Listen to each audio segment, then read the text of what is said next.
بسم اللہ الرحمن الرحیم۔ السلام علیکم ناظرین، اداکارہ حمیرہ اصغر کی موت کیسے واقع ہوئی؟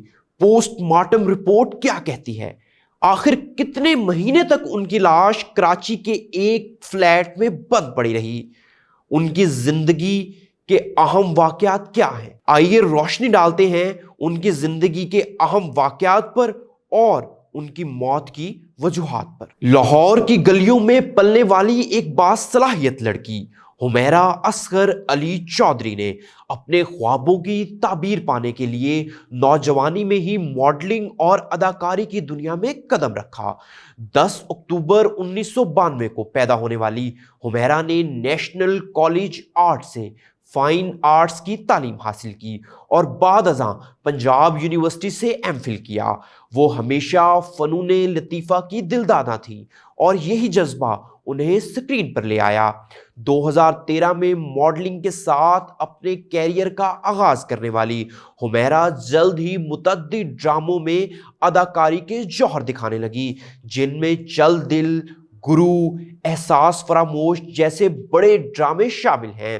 2015 میں جلیبی جیسی بڑی فلم پروڈکشن میں بھی معاون کردار ادا کیا۔ ان کا مزاج دلکش اور رویہ پروفیشنل تھا اور یہی وجہ تھی کہ وہ ARY ڈیجیٹل کے ریئلٹی پروگرام تماشا گھر شو کی مرکزی توجہ بن گئیں۔ سوشل میڈیا پر ان کے فالوورز لاکھوں میں تھے اور وہ ایک عام نظر آنے والی لڑکی سے مشہور چہرہ بن چکی تھیں۔ شہرت سے خاموشی تک، شہرت کی چمک دمک کے پیچھے ایک سناٹا چھپا تھا جسے کوئی نہ سن سکا۔ گزشتہ چند برسوں سے حمیرہ لاہور سے کراچی منتقل ہو گئی، DHA کے ایک فلیٹ میں تنہا رہتی تھی۔ بتایا جاتا ہے کہ وہ ذاتی زندگی میں خاصی پرائیویٹ تھی اور کم ہی کسی سے رابطے میں نظر آتی تھی۔ ستمبر 2024 میں ان کی آخری انسٹاگرام پوسٹ سامنے آئی، جس کے بعد مکمل خاموشی چھا گئی۔ کسی دوست، پڑوسی، ساتھی فنکار نے ان کی گمشدگی کو محسوس نہیں کیا۔ سوشل میڈیا پر ان کے فالوورز لاکھوں میں تھے مگر سب خاموش رہے۔ ایک فلیٹ، بند دروازہ اور لرزہ خیز سچ۔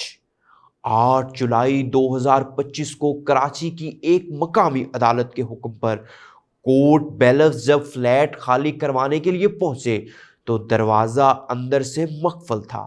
جب وہ دروازہ توڑ کر اندر داخل ہوئے تو سامنے جو منظر تھا وہ انتہائی لرزہ خیز تھا۔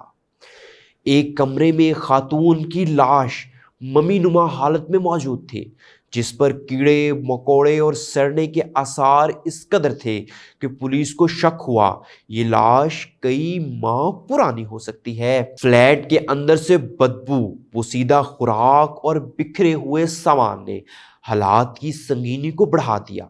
پوسٹ مارٹم رپورٹ اور شواہد کے مطابق سچائی کی تہ تک رسائی پوسٹ مارٹم کی رپورٹ نے انکشاف کیا کہ حمیرہ کی موت کو تقریباً 8 سے 10 ماہ گزر چکے تھے، جس میں تشدد یا زہر کے آثار نہیں ملے، لیکن مکمل رپورٹ آنے میں وقت لگے گا۔ فلیٹ کی بجلی اکتوبر 2024 سے بند کی گئی تھی اور فریج میں موجود کھانے پینے کی اشیاء بھی ستمبر میں خراب ہو چکی تھی۔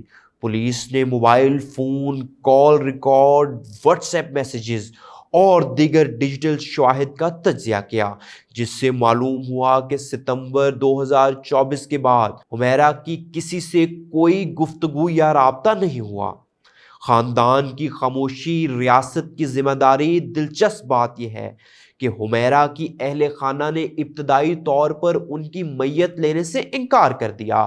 ان کے والد کا کہنا تھا کہ ان کی بیٹی سے ان کا برسوں سے کوئی رابطہ نہیں، تاہم بعد میں ان کے بھائی نوید علی نے کراچی آ کر میت کی شناخت کی اور لاش کو لاہور منتقل کیا۔